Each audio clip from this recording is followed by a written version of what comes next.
que mois seulement, les Français ont fait un choix conscient, celui d'écarter Marine Le Pen de la présidence de la République, et dans la foulée, ils ont fait le choix tout aussi conscient de ne pas donner de majorité à l'Assemblée nationale à Emmanuel Macron. Cette situation aurait dû vous conduire à une toute autre conception du gouvernement de la France. Une pratique plus modeste du pouvoir, disposée au dialogue, prête au compromis. Ainsi, l'examen des budgets de la France, qui est un acte essentiel de notre démocratie et qui touche aux aspects les plus concrets de la vie de nos compatriotes, aurait pu être l'occasion de ce travail constructif. Nous y étions prêts.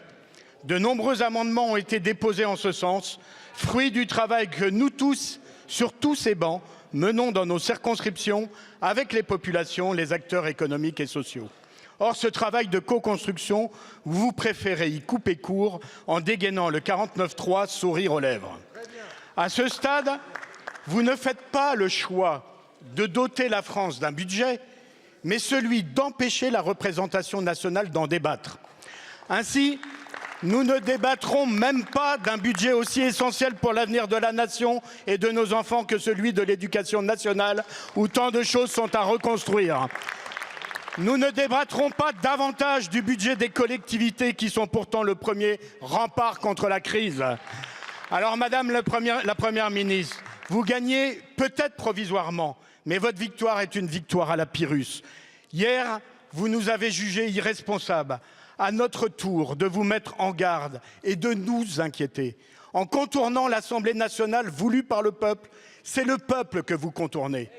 Avez-vous conscience qu'en agissant ainsi, vous ouvrez la porte obscure vers l'autoritarisme et le césarisme?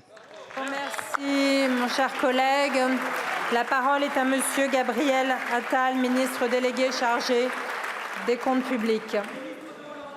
Merci Madame la Présidente, Mesdames et Messieurs les députés, Monsieur le député Stéphane Peu. Vous dites que les oppositions étaient prêtes à un travail constructif avec le gouvernement et la majorité sur ce budget. Moi, j'ai plutôt en mémoire les déclarations de l'ensemble des responsables des oppositions dès la fin de l'été, avant même que nous présentions le contenu du budget, sur le fait que quoi qu'il y ait dans ce budget, de toute façon, vous alliez voter contre et chercher à le mettre en échec. C'est quand même comme ça que la discussion a démarré. C'est comme ça que la discussion a démarré. Et pour autant, nous avons tenu à ce qu'il y ait une discussion. Nous avons eu des dizaines d'heures de travail dans les dialogues de Bercy, ici dans cet hémicycle, en commission, qui se sont tenus.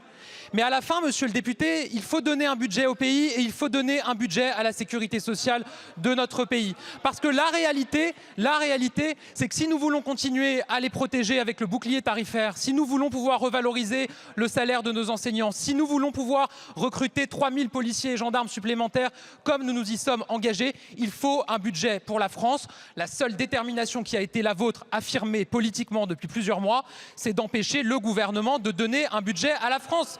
C'est quand même ça que vous avez réaffirmé tout au long des débats. Alors oui, nous prenons nos responsabilités pour permettre qu'il y ait un budget, mais encore une fois, monsieur le député, vous dites, vous gagnez temporairement, mais personne ne gagne ou ne perd. Les seuls qui gagnent avec un budget, ce sont les Français. Les seuls qui gagnent avec un budget adopté, ce sont les Français. Vous avez abordé l'éducation nationale, revalorisation des enseignants de 10% à la rentrée prochaine. Vous abordez le débat parlementaire.